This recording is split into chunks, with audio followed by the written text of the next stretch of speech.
Student, आपका स्वागत है आपके अपने इस YouTube channel science class in GK पर। आज हम क्लास 12th बायोलॉजी का ये एक टॉपिक पढ़ने वाले हैं, लेक ऑपेरॉन के बारे में। इसको समझने में थोड़ी स्टूडेंट्स को प्रॉब्लम होती है, तो एकदम इजी लैंग्वेज के अंदर समझने वाले हैं कि लेक ऑपेरॉन है क्या। सबसे पहले बात करें कि भी लेक ऑपेरॉन के बारे में बताया किसने था, तो दो वैज्ञानिक थे। एक तो था यहाँ पे जेकब और इसके अलावा यहाँ पे मोनार्ड। इन दो वैज्ञानिकों ने यहाँ पे लेक ऑपेरॉन के बारे में बताया था। देखो, चीज़ें डिटेल से समझनी चाहिए यहाँ पे, तो आप इस वीडियो को एंड तक जरूर देखना। हर एक चीज़ को हम स्टेप वाइज कंप्लीट समझेंगे यहाँ पे। देखो, लेक ऑपेरॉन के अंदर लेक का मतलब होता है लेक्टोज। क्या होता है यहाँ पे? लेक्टोज होता है। और ऑपेरॉन का मतलब आपके इसको ऑपरेटर करने वाला। कौन सा होगा? ऑपरेटर करने वाला। ठीक है, तो ये आपके इसका मीनिंग होता है। लेक ऑपेरॉन के अंदर यहाँ पे मेन इसका रीज़न क्या होता है, इसको क्यों समझा जाता है, तो जीन अभिव्यक्ति का नियमन समझने के लिए, जीन अभिव्यक्ति का नियमन समझने के लिए लेक ऑपेरॉन को समझना जरूरी है। जीन अभिव्यक्ति का नियमन का मतलब क्या हुआ कि कोई भी जीन अपना जो लक्षण है वो प्रकट कैसे करेगा और कब करेगा, उसको समझने के लिए लेक ऑपेरॉन हमें यहाँ पे समझना पड़ेगा। अब पहली बात, जीन है क्या, तो जीन हम कहेंगे यहाँ पे डीएनए का एक टुकड़ा या डीएनए का क्या होता है, खंड होता है। अब ये जो डीएनए का खंड है, हमें पता है आरएनए बनाएगा, और आरएनए से यहाँ पे किसका निर्माण करेगा? प्रोटीन का निर्माण करेगा। और प्रोटीन बनेगी तो उसका एंजाइम भी बनेगा, और उसका एंजाइम बनेगा तो वो लक्षण भी क्या होगा, यहाँ पे प्रकट होगा। यही तो प्रोसेसिंग चलती है। ठीक है, तो इसके अंदर हमें पहले क्या करना है यहाँ पे कि जीन अभिव्यक्ति के नियमन के अंदर इस लेक ऑपेरॉन के अंदर हम जो एग्जाम्पल लेंगे वो एग्जाम्पल लेते हैं, यहाँ पे ध्यान में रखना, ई कोलाई कोशिका के अंदर, मतलब जीवाणु जो कोशिका होती है उसके अंदर पॉलीसिस्ट्रोनिक संरचनात्मक जीन का,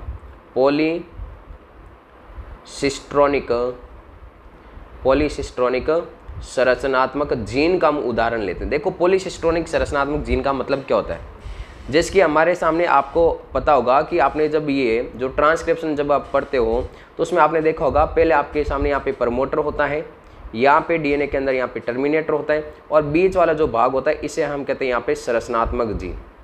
इसे हम क्या कहते हैं यहाँ पे? संरचनात्मक जीन। अगर यहाँ पे संरचनात्मक जीन एक है तो प्रोटीन भी कितनी बनेगी? एक। लेकिन मैं कहता हूँ कि मेरे सामने यहाँ पे ध्यान में रखना, ये प्रमोटर है, ये टर्मिनेटर है मेरे सामने, और यहाँ पे बीच में संरचनात्मक जीन। अब ये जो संरचनात्मक जीन है मेरे सामने, यहाँ पे तीन जीन उपस्थित है, ऐसे अलग अलग भागों के अंदर ये तीन जीन मेरे पास उपस्थित है। जैसे कि मैं मान लूँ जेड, वाई और ए।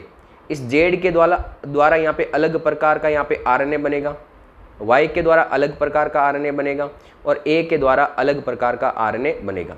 तो इसके अंदर आरएनए बनेगा सबके द्वारा, तो आपको पता होगा प्रोटीन का भी निर्माण होगा, और प्रोटीन बनेगी तो इसका एंजाइम भी यहाँ पे बनेगा। क्या बनेगा यहाँ पे? एंजाइम। तो ये हमारे सामने पॉलीसिस्ट्रोन, मतलब आपके सिस्ट्रोन होता है कि डीएनए का वह खंड जो आगे आरएनए का निर्माण करेगा। तो इसमें हमारे पास में तीन खंड है जो आगे चलकर किसका निर्माण करेंगे? आरएनए का निर्माण करते हैं। तो ये हमारे सामने पॉलीसिस्ट्रोनिक संरचनात्मक जीन। तो पॉलीसिस्ट्रोनिक संरचनात्मक जीन का नियमन पढ़ने के लिए हमें लेक ऑपेरॉन को समझना यहाँ पे ज़रूरी होता है। तो अब चलते हैं लेक ऑपेरॉन को स्टार्ट करते हैं, और इसके कॉन्सेप्ट है जितने भी वो हम समझते हैं।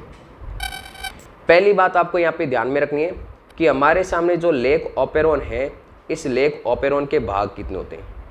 लेक ऑपेरॉन के भाग, देखो लेक ऑपेरॉन के भागों की अगर बात करें तो हमारे सामने लेक ऑपेरॉन के मुख्य रूप से यहाँ पे ध्यान में रखना, वैसे दो भाग होते हैं लेकिन हम तीन भाग लेकर यहाँ पे काउंट करते हैं। सबसे पहला जो भाग होता है वो होता है यहाँ पे नियामक जीन का। कौन सा होता है यहाँ पे? नियामक जीन, जिसे हम रेगुलेटर जीन कहते हैं, और इसको हम आई से रिप्रेजेंट करते हैं। इसके बाद में जो दूसरा भाग होता है वो हम लेते हैं यहाँ पे प्रमोटर। ठीक है, ये प्रमोटर, इसको पी से रिप्रेजेंट करते हैं। और एक थर्ड नंबर होता है हमारे सामने यहाँ पे संरचनात्मक जीन, जिसे हम स्ट्रक्चरल जीन कहते हैं यहाँ पे। और ये संरचनात्मक जीन हमारे पास में तीन होते हैं। कौन कौन से? जेड, वाई और ए। ये हमारे सामने यहाँ पे ध्यान में रखना, तीन संरचनात्मक जीन होते हैं। जेड के द्वारा जो एंजाइम बनता है वो बनता है यहाँ पे बीटा ग्लैक्टोसाइडेज। ये एग्जाम में पूछा जाता है कि जेड के द्वारा कौन सा एंजाइम बनता है? Beta galactosidase. ठीक है, इसके अलावा यहाँ पे वाई के द्वारा जो एंजाइम बनता है वो बनता है यहाँ पे परमीएज। कौन सा बनता है? परमीएज। और ए के द्वारा जो एंजाइम बनता है वो बनता है यहाँ पे ट्रांस एसिटाइलेज। ये हमारे पास में तीन एंजाइम बनते हैं। अब इन तीनों का कार्य क्या होता है? तीनों का कार्य ये होता है कि जो बीटा ग्लैक्टोसाइडेज एंजाइम है, ये आपके लैक्टोज का जल अपघटन करते हैं। क्या करते हैं यहाँ पे? लैक्टोज का जल अपघटन करते हैं। और लैक्टोज का जल अपघटन करके इस लैक्टोज को किस में कन्वर्ट करते हैं? ये कन्वर्ट करते हैं यहाँ पे ग्लूकोज प्लस ग्लैक्टोज के अंदर कन्वर्ट करते हैं, ग्लूकोज प्लस ग्लैक्टोज के अंदर। परमेज क्या कार्य करता है? तो परमेज ध्यान में रखना यहाँ पे कि जो लैक्टोज है, इस लैक्टोज की कोशिका में, लैक्टोज की कोशिका में पारगम्यता को बढ़ाता है, कोशिका की पारगम्यता को बढ़ाता है। ये आपको ध्यान में रखना है। और ट्रांस एसिटाइलेज का अभी तक कोई कार्य ज्ञात नहीं हुआ है वैज्ञानिकों को भी, ठीक है। तो जैसे कि हम बात करते हैं कि ये हमारे सामने कोई भी एक संवर्धन माध्यम है, यहाँ पे इस संवर्धन माध्यम के अंदर हमारे सामने ये ई कोलाई कोशिका, ये कौन सी कोशिका है हमारे सामने? ई कोलाई कोशिका। और ये हमारे सामने यहाँ पे लैक्टोज है, ये क्या हमारे सामने यहाँ पे? लैक्टोज। तो अब जब लैक्टोज इस कोशिका के अंदर इंटर होगा तो यहाँ पे कौन से एंजाइम की आवश्यकता होगी? यहाँ पे आवश्यकता होगी आपके परमेज। कौन से एंजाइम की आवश्यकता होगी? परमेज एंजाइम की आवश्यकता होगी। इसके अलावा यहाँ पे इंटर होने के बाद में यहाँ पे इस लैक्टोज का अपघटन होगा, जल अपघटन, तो वहाँ पे आपकी बीटा ग्लैक्टोसाइडेज चाहिए। कौन सा चाहिए? बीटा ग्लैक्टोसाइडेज एंजाइम चाहिए। और इसके अलावा यहाँ पे एक कौन सा और चाहिए? यहाँ पे ट्रांस एसिटाइलेज। कौन सा चाहिए? ट्रांस एसिटाइलेज एंजाइम चाहिए, ट्रांस एसिटाइलेज। तो अब क्या होता है कि लैक्टोज के यहाँ तक जाने, उसके जल अपघटन के लिए हमारे पास में 3 एंजाइम हो जाएंगे, परमेज एंजाइम, बीटा ग्लैक्टोसाइडेज और आपके ट्रांस एसिटाइलेज। तो इन तीनों एंजाइमों का निर्माण साथ में करना जरूरी होता है, इसीलिए हम इसको यहाँ पे लेक ओपेरोन को पढ़ते हैं। और इसके अंदर माध्यम के अंदर हम यहाँ पे जो लेते हैं वो लैक्टोज लेते हैं, इसलिए इसको हम यहाँ पे लेक ओपेरोन कहते हैं। अब लेक ओपेरोन की देखो संरचना कैसे होती है। जैसे कि हमारे सामने यहाँ पे ये मैं इस प्रकार से आपकी संरचना बनाता हूँ। इसमें देखो आपके अलग अलग भाग होते हैं, एक तो नियामक जीन का होता है, एक संरचनात्मक जीन का होता है। आपको याद रखना पीपोज है, पी, इसके बाद में पो और जेड वाई ए, ये पीपोज है, याद रखना। ये हमारे सामने भाग होते हैं इतने, ठीक है। इसमें से ध्यान में रखना ये जो भाग होता है हमारे सामने आई वाला, ये आपके रेगुलेटर जीन। कौन सा होता है? Regulator gene. जब रेगुलेटर जीन उपस्थित होगा यहाँ पे, ठीक है, या फिर इसको नियामक जीन कहते हैं, और ये आपके आई से रिप्रेजेंट किया जाता है। और इसके अलावा ये हमारे सामने बाकी वाले जेड वाई और ए, ये हमारे सामने क्या होते हैं? संरचनात्मक जीन। क्या होते हैं? संरचनात्मक जीन। तो ये हमारे सामने मुख्य रूप से भाग हो गई, ठीक है।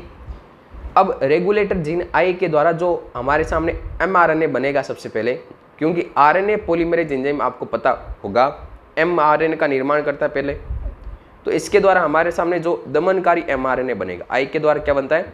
दमनकारी mRNA बनता है। इस दमनकारी mRNA के द्वारा जो प्रोटीन बनती है वो दमनकारी प्रोटीन बनती है। कौन सी बनती है? दमनकारी प्रोटीन का क्या होता है? निर्माण। ये लो हमारे सामने दमनकारी प्रोटीन का निर्माण हो गया। अगर हम बात करते हैं यहाँ पे कि माध्यम है, इस माध्यम में लैक्टोज क्या है? उपस्थित। जब माध्यम में लैक्टोज उपस्थित होगा तो ये लो हमारे सामने ये लैक्टोज है, ये क्या हमारे सामने? लैक्टोज है, ठीक है।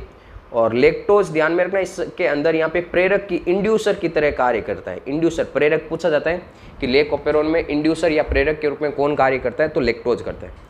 अभी लैक्टोज इस दमनकारी प्रोटीन के साथ जुड़ेगा तो ये दमनकारी प्रोटीन क्या हो जाता है? निष्क्रिय हो जाता है। क्या हो जाता है? निष्क्रिय। जब ये निष्क्रिय होगा तो ये ऑपरेटर है यहाँ पे आसानी से कार्य कर सकता है। ये ऑपरेटर के साथ में जब RNA पॉलीमरेज एंजाइम जुड़ेगा तो जेड के द्वारा यहाँ पे बीटा ग्लैक्टोसाइडेज का निर्माण होगा, बीटा ग्लैक्टोसाइडेज एंजाइम का निर्माण होगा। वाई है तो वाई के द्वारा हमारे सामने यहाँ पे परमेज का निर्माण होगा, और ए के द्वारा यहाँ पे ट्रांस एसिटाइलेज का निर्माण होगा। ट्रांस एसिटाइलेज का क्या होगा? यहाँ पे निर्माण होगा। तो मतलब ये तीनों एंजाइम बन रहे हैं तो लैक्टोज कोशिका में प्रवेश करेगा, उसका अपघटन होगा। ये सारी प्रोसेस होगी कब? जब आपके माध्यम में लैक्टोज क्या उपस्थित। और अगर हम बात करते हैं यहाँ पे कि माध्यम के अंदर लैक्टोज आपके अनुपस्थित है, माध्यम के अंदर लैक्टोज क्या है? अनुपस्थित। जैसे कि हमारे सामने ये अलग अलग प्रकार के जीन हम यहाँ पे बना देते हैं, ये लो पीपोज या, ठीक है, जेड वाई और ए। अब इसके द्वारा जो हमारे सामने mRNA बनेगा वो दमनकारी mRNA, ये लो आपके दमनकारी mRNA बनता है। इस दमनकारी mRNA के द्वारा जो प्रोटीन बनता है वो बनता है हमारे सामने यहाँ पे दमनकारी प्रोटीन, ये लो दमनकारी प्रोटीन। और ये जो दमनकारी प्रोटीन है, अब अगर माध्यम में क्या है यहाँ पे कि जो लैक्टोज है, ये लैक्टोज हमारे सामने क्या है? यहाँ पे अनुपस्थित है। क्या है यहाँ पे? लैक्टोज अनुपस्थित। तो ऐसी कंडीशन के अंदर ये दमनकारी प्रोटीन किसके साथ जुड़ेगा? यहाँ पे इस ऑपरेटर के साथ यहाँ पे बाइंड कर जाएगा, और जैसे ही ऑपरेटर के साथ बाइंड करेगा तो ये ऑपरेटर क्या हो जाएगा? यहाँ पे निष्क्रिय हो जाएगा। क्या हो जाएगा? निष्क्रिय। तो ऐसी कंडीशन के अंदर ये निष्क्रिय हो गए तो RNA पॉलीमरेज एंजाइम यहाँ से नहीं जुड़ पाएगा, और आरएनए पॉलीमरेज एंजाइम यहाँ पे नहीं जुड़ेगा, तो इन तीनों जेड, वाई और ए इन एंजाइमों के द्वारा क्या होगा, यहाँ पे प्रोटीन का निर्माण नहीं होगा, प्रोटीन का निर्माण नहीं होगा। अब प्रोटीन का निर्माण नहीं होगा मतलब एंजाइम भी नहीं बनेगा, और एंजाइम नहीं बनेगा, क्यों नहीं बनेगा, क्योंकि माध्यम के अंदर लैक्टोज है ही नहीं। यहाँ पे लैक्टोज होता तो ये एंजाइम बनते तो काम आता, लैक्टोज है ही नहीं, एंजाइम क्यों बनाने, तो इस कारण दमनकारी प्रोटीन इस लेकोपेरोन के जो संरचनात्मक जीन होते हैं इनके संश्लेषण को क्या कर देते हैं, यहाँ पे ऑफ कर देते हैं। लेकिन ऊपर वाला जो पोर्शन समझा है हमने, यहाँ पे लैक्टोज इस दमनकारी प्रोटीन के साथ जुड़ता है, जिसके ऑपरेटर अपना कार्य करता है और तीनों संरचनात्मक जीन के द्वारा प्रोटीन और एंजाइम बनते हैं। तो इसका यहाँ पे लेकोपेरोन इसमें क्या होता है, आपके ऑन रहता है, क्या रहता है यहाँ पे ऑन। तो ये हमारे सामने लेकोपेरोन की यहाँ पे कंप्लीट प्रोसेस रहती है, आप इसको आसानी से वापस देख सकते हो।